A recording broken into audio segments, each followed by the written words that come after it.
बड़ी खबर आ रही है मध्य प्रदेश के मऊगंज से, जहां के मऊगंज के गडरा गांव में युवक के साथ एक एएसआई की पीट कर हत्या कर दी गई। पुलिस गांव में बंधक बनाए गए युवक को छुड़ाने के लिए गई थी, लेकिन गांव वालों ने पुलिस टीम पर वहां हमला बोल दिया, जिसके बाद उनकी बंधक बनाकर पिटाई की गई, जिसमें एएसआई रामचरण गौतम और युवक सनी द्विवेदी की मौत हो गई, जबकि तहसीलदार समेत कई पुलिसकर्मी घायल बताए जा रहे हैं। ये पूरा विवाद 2 महीने पहले हुआ एक सड़क हादसे को लेकर खड़ा हुआ था।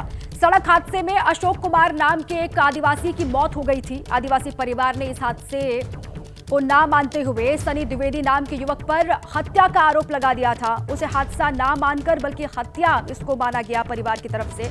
और ये सड़क हादसा तेज रफ्तार बाइक के पुल से टकराने के बाद हुआ था कहा जा रहा है। गांव वालों ने सनी द्विवेदी को पकड़कर एक कमरे में बंद कर लिया और उसे इतना मारा कि उसकी मौत हो गई। तनाव के बाद गांव में पुलिस बल तैनात कर दिया गया कि अभी भी तनाव के हालात वहां पर बने हुए हैं, लेकिन कहा यह जा रहा है पुलिस वहां पर तैनात है। मध्य प्रदेश के मऊगंज का मामला है। एएसआई की मौत यहां पर हुई है, हत्या कर दी गई है। एएसआई रामचरण गौतम की पीट कर हत्या कर दी गई। गडरा गांव बताया जा रहा है मऊगंज का, जहां पर एएसआई की मौत। एएसआई रामचरण गौतम की हत्या, पूरा मामला है क्या हुआ था मऊगंज में। एएसआई की पीट कर वहां पर हत्या कर दी गई है। पुलिस टीम पर अटैक हुआ, एएसआई की हत्या हुई। बंधक युवक का सनी द्विवेदी की हत्या भी हुई है कहा जा रहा है। पुलिस पर हमला, अब कई सवाल उठ रहे हैं। पुलिस टीम को बंधक बना दिया गया गांव वालों की तरफ से और उनको बंधक बनाकर पीटा गया। तहसीलदार समेत कई सिपाही घायल बताए जा रहे हैं। एक तहसीलदार और कई पुलिसकर्मी घायल हैं। बंधक युवक को छुड़ाने के लिए पुलिस वहां पर पहुंची थी, तब इस हत्याकांड को अंजाम दिया गया। मऊगंज के गडरा गांव की वारदात मध्य प्रदेश के। एएसआई को पीट कर मौत के घाट उतार दिया गया है। पूरा मामला समझिए। 2 महीने पहले युवक की मौत हुई थी। आदिवासी युवक की हादसे में मौत हो गई थी, जिसके बाद परिवार ने हादसा नहीं बल्कि इसको हत्या माना। परिवार की तरफ से कहा गया यह हादसा नहीं बल्कि हत्या है। सनी नाम के युवक को बंधक बना लिया गया और पुलिस सनी को छुड़ाने के लिए यहां पर पहुंची हुई थी, लेकिन पुलिस की टीम पर ही हमला हुआ। पुलिस टीम को गांव वालों ने बंधक बना लिया और बंधक बनाकर पुलिस टीम को वहां पर पीटा गया। पुलिस अधिकारियों के साथ मारपीट की गई और साथ ही इसमें एएसआई की और जो युवक है सनी द्विवेदी, उसकी मौत हो गई है। थाना शाहपुर में एक घटनाक्रम हुआ था जिसमें कुछ उसमें विवाद हुआ था, जिसमें पुलिस जब मौके गई थी तो वहाँ पे पथराव वगैरह हो गया था और कुछ लोगों को संभवतः बंधक ही बनाया था, जिसको फिर पुलिस ने वहाँ से छुड़ाया था। और इसी पूरे घटनाक्रम में जो हमको जानकारी जितनी लगी है तो एक एएसआई है, शायद उनकी मृत्यु हो गई वहीं पे, और एक एएसआई यहाँ पे उनको रिफ़र किया गया जहाँ पे मेडिकल कॉलेज में उनका इलाजरत हुए हैं।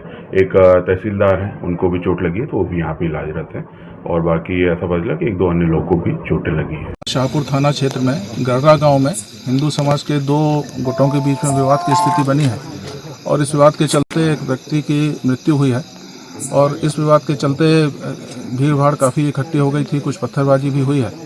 इसके चलते हम लोगों ने यहाँ 163 धारा 163 लगा दी है और पूरी तरह से शांति बनी हुई है। मैं यहाँ पर हूँ, एसपी यहाँ पर हैं, पुलिस फोर्स हमारा यहाँ पर है, पेट्रोलिंग पूरे गांव में चल रही है और स्थिति अभी पूरी तरह से नियंत्रण में है। धारा 163 लगी हुई है और मैं सबसे अपील करता हूँ कि पुलिस को, प्रशासन को अपना काम करने दें और स्थिति को नियंत्रित रखने में मदद करें और प्रशासन का सहयोग करें। बिहार की राजधानी पटना के मनेर में शराब माफिया ने पुलिस पर हमला बोल दिया, जिसमें सब इंस्पेक्टर और सिपाही गंभीर रूप से घायल हो गए। पुलिस को जानकारी मिली थी कि कुछ लोग शराब की तस्करी कर रहे हैं। पुलिस जब मौके पर पहुंची तो शराब माफिया ने पुलिस वालों पर हमला बोल दिया, जिसमें सब इंस्पेक्टर और सिपाही घायल हो गए। पुलिस ने 2 आरोपियों को गिरफ्तार कर लिया है, बाकी आरोपियों की तलाश वहां पर पुलिस कर रही है। शराब माफिया पर हमले का आरोप है। हमले में सब इंस्पेक्टर और सिपाही जख्मी बताए जा रहे हैं। पटना से यह खबर है। पुलिस ने 2 आरोपियों को गिरफ्तार किया है और जो बाकी आरोपी हैं उनकी तलाश पुलिस वहां पर कर रही है। पटना से यह खबर। उनको चोटें लगी हैं, उनका वर्दी फाड़ दिया गया था और जो वहाँ पे मौजूद पुलिस के जवान थे उनके साथ हाथापाई की गई थी और उनके साथ भी मारपीट की घटना की गई थी। सारे लोग नशे में धुत थे और रोड पे आके हंगामा कर रहे थे। जब पुलिस की गाड़ी देखी तो उसमें देख के कुछ लोग तो भाग गए, बाकी अन्य लोगों को भी बोला गया तो वो आके पुलिस से सीधा उलझ गए नशे के हालत में और उनके साथ मारपीट करने कितने लोगों को छुड़ा ले गए? लगे। 2-3 लोग को वो साथ में लेके चले गए हैं। भीड़ चूँकि वहाँ पे काफ़ी इकट्ठा गया था, तो कुछ लोग वहाँ से चले गए थे, जिसमें से कुछ लोग को डिटेक्ट करके थाना लाए गए और न्यायिक हिरासत में भेजेंगे। बिहार में लालू यादव का दौर जंगल राज का था। ये आरोप आपने नीतीश कुमार और जेडीयू नेताओं के मुंह से आए दिन और लगभग हर चुनाव में सुने होंगे। लेकिन क्या यही जंगल राज का आरोप अगले चुनावों में खुद नीतीश कुमार पर तो पलट कर नहीं आ रहा है? इसकी वजह है कि बिहार में 2 दिन के भीतर 2 पुलिस वालों की हत्या कर दी गई, वो भी सरेआम, बिना खौफ के। नाम एएसआई संतोष सिंह। मुंगेर जिले में हुड़दंग करने वाले बदमाश को पकड़ने गए, मारे गए।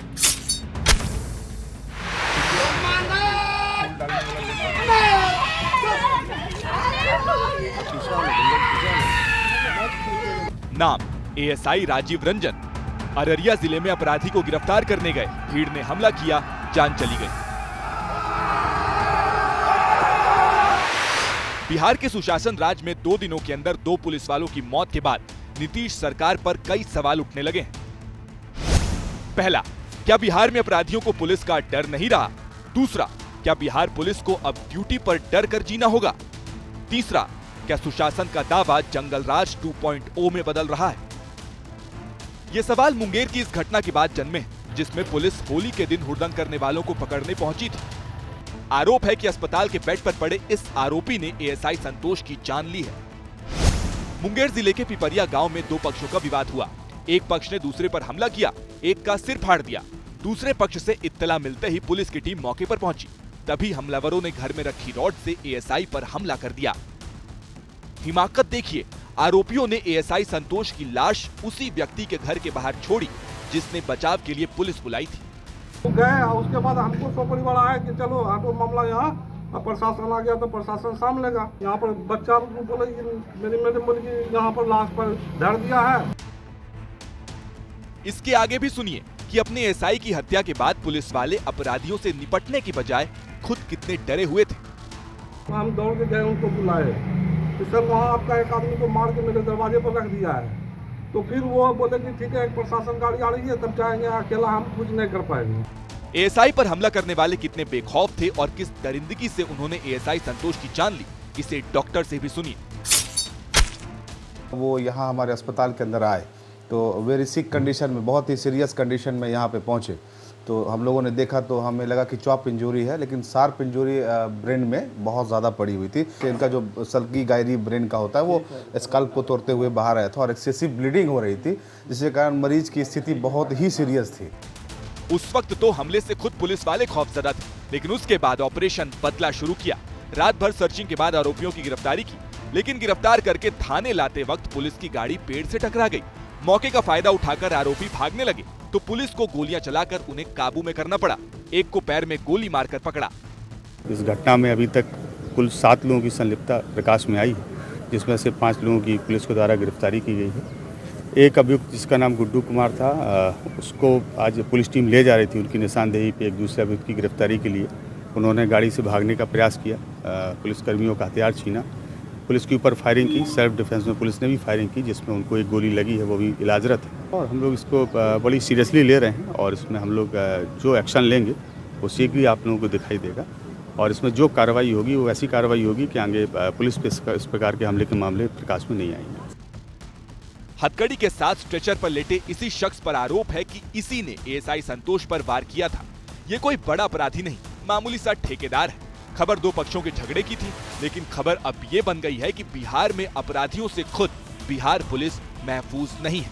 आम आदमी की तो बात ही क्या। बिहार में कानून व्यवस्था पर सवाल उठ रहे हैं। विपक्ष इससे पहले भी हत्या, लूट, डकैतियों का डेटा रिलीज करके आरोप लगाता रहा है कि सुशासन बस एक जुमला के बिहार में और नीतीश कुमार से बिहार संभल नहीं रहा। वहीं सत्ताधारी जेडीयू और बीजेपी अब भी अपराध के खिलाफ जीरो टॉलरेंस के दावे कर रहे हैं। दावे कर रही है बिहार में सब सेफ है। सबसे ज्यादा अगर पुलिस वालों की हत्याएं हुई हैं तो नीतीश जी के राज में ही हुई है। बिहार का लॉ एंड ऑर्डर को ठीक करना, दुरुस्त करना अब इनके बस की बात नहीं रही। इस तरह के मानसिकता को कभी भी बढ़ने नहीं दिया जाएगा। जो भी अराजकता तत्व के लोग हैं, असुर प्रवृत्ति के लोग हैं, उसको कुचला जाएगा। एक तरफ तेजस्वी यादव हैं जो लॉ एंड ऑर्डर के मुद्दे पर नीतीश सरकार को फिसड्डी बता रहे हैं, तो दूसरी ओर डिप्टी सीएम विजय सिन्हा हैं जो दावा कर रहे हैं कि अपराधियों को बख्शा नहीं जाएगा। एक दौर था जब बिहार में जंगलराज के किस्से सुनाकर लालू यादव के राज को कोसा जाता था, लेकिन आज की कहानी उलट है। आज लालू यादव के बेटे और विपक्ष के नेता तेजस्वी यादव मुख्यमंत्री नीतीश कुमार को कानून व्यवस्था के मुद्दे पर घेर रहे हैं। अपराध बढ़ता जा रहा है, अपराधी बेलगाम हो रहे हैं। प्रतिदिन 200 हत्याएं हो रही हैं बिहार में। महिलाओं पर अपराध बढ़ता जा रहा है। चोरी डकैती ये तो मामूली बात हो गई है। उनको जमीन ग्राउंड रियलिटी से कोई मतलब नहीं है। पहले आरा में दिन दहाड़े ज्वेलरी शोरूम में लूट और फिर एक के बाद एक 2 पुलिस वालों के मर्डर ने नीतीश सरकार को बैकफुट पर धकेल दिया है। लिहाजा सरकार अब एनकाउंटर की बात कर रही है। बिहार को बचाने के लिए जो भी बलिदान देना पड़ेगा, एनडीए सरकार मिल करके लड़ाई लड़ेगी और असुरों की प्रवृत्ति का, अराजकता के माहौल बनाने वाले को कुचलेंगे। बिहार में पूरी तरह से शांति लागू होगा। और ये किसी से नहीं छिपा कि बिहार की पब्लिक जाति के नाम पर जमकर वोट डालती है। शायद यही वजह है कि सरकार को कानून व्यवस्था पर घिरता देख जेडीयू ने अपराधियों की जाति का मुद्दा उछाल दिया। अररिया में जिन लोगों की गिरफ्तारी हुई है, मैं नाम बता देता हूं आपको। ललित कुमार यादव, प्रभु कुमार यादव, प्रमोद यादव, शंभू यादव, कुंदन यादव, ललन यादव। इधर जो पकड़े गए हैं गुड्डू यादव मुंगेर वाले मामले में, हम तो ये भी कनेक्शन ढूंढने का प्रयास कर रहे हैं। आरजेडी के हैं ये लोग। आपका ये कहना है, आपका ये कहना है कि आरजेडी के लोग हैं? इसकी भी तफ्तीश होगी ना भाई, कि कहीं जंगल राज वाले तो नहीं है। जाति और जंगल राज ये 2 ऐसे मुद्दे हैं जो हमेशा से बिहार की चुनावी राजनीति की धुरी रहे हैं। एक बार फिर चुनाव से पहले ये दोनों ही मुद्दे सुर्खियों में हैं। इनका आने वाले चुनाव पर कितना और कैसा असर पड़ता है, ये देखना बहुत दिलचस्प होगा।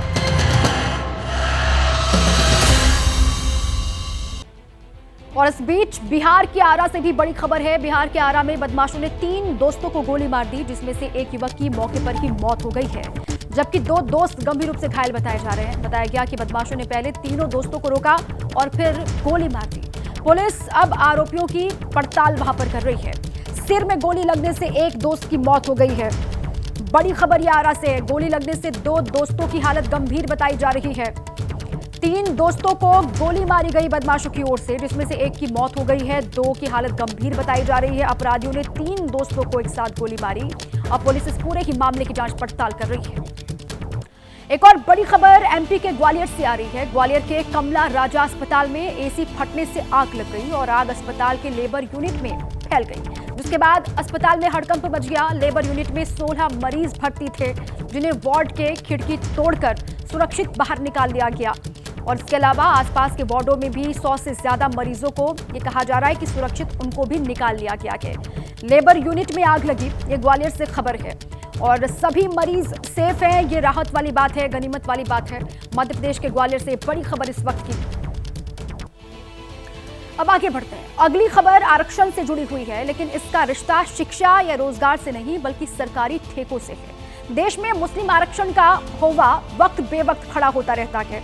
अब खबर है कि कर्नाटक की कांग्रेस सरकार ने सरकारी ठेकों में मुसलमानों को 4% आरक्षण देने का फैसला कर लिया है, जिस पर सियासत तेज हो गई।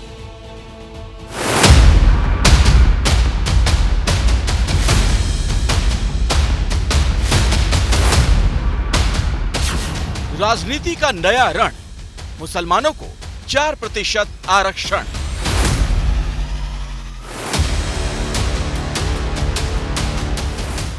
किस्सा कर्नाटक का है, जहां सरकारी ठेकों में मुसलमानों को रिजर्वेशन देने की तैयारी है।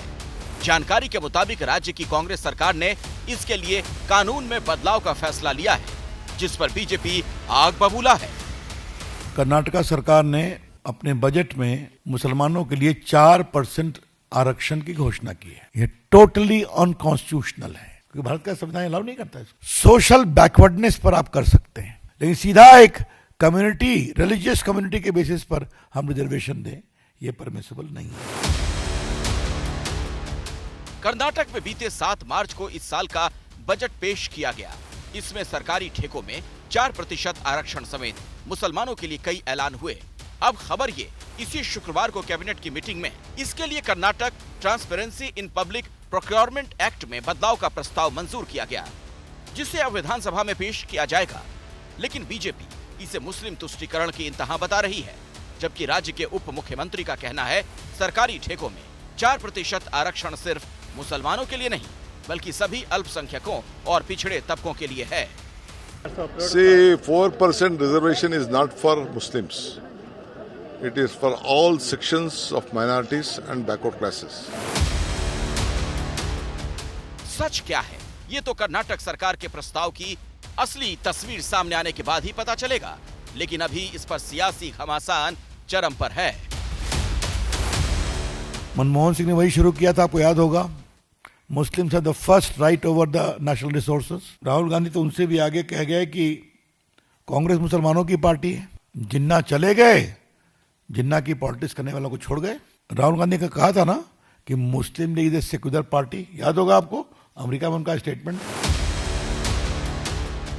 राष्ट्रीय स्वयंसेवक संघ भी इसे बांटने वाला फैसला बता रहा है।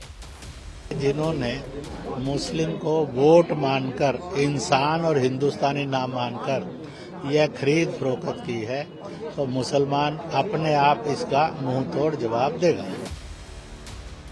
वैसे दिलचस्प ये है कि मुस्लिम धर्म के जानकार भी इस फैसले को वोट बैंक से जोड़कर देख रहे हैं।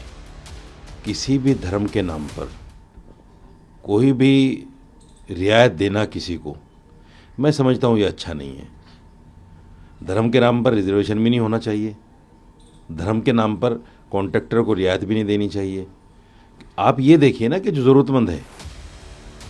संविधान के मुताबिक भी धर्म के नाम पर आरक्षण गैर कानूनी है, लेकिन चूंकि आरक्षण के नाम पर सियासी काम बनता है, ऐसे में वोट बैंक की राजनीति की खातिर ऐसे फैसले अक्सर लिए जाते हैं।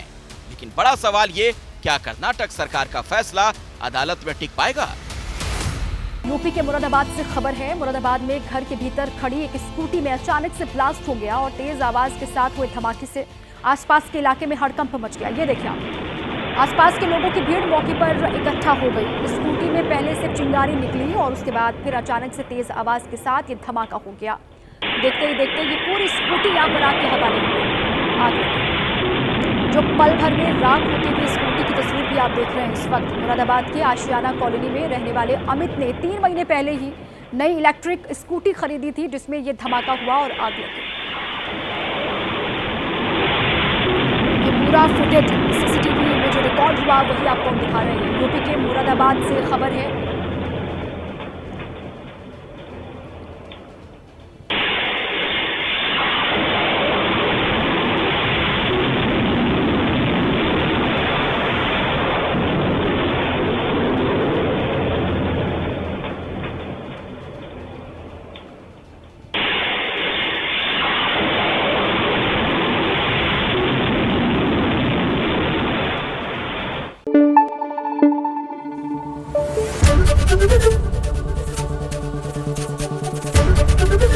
एबीपी न्यूज आपको रखे आगे।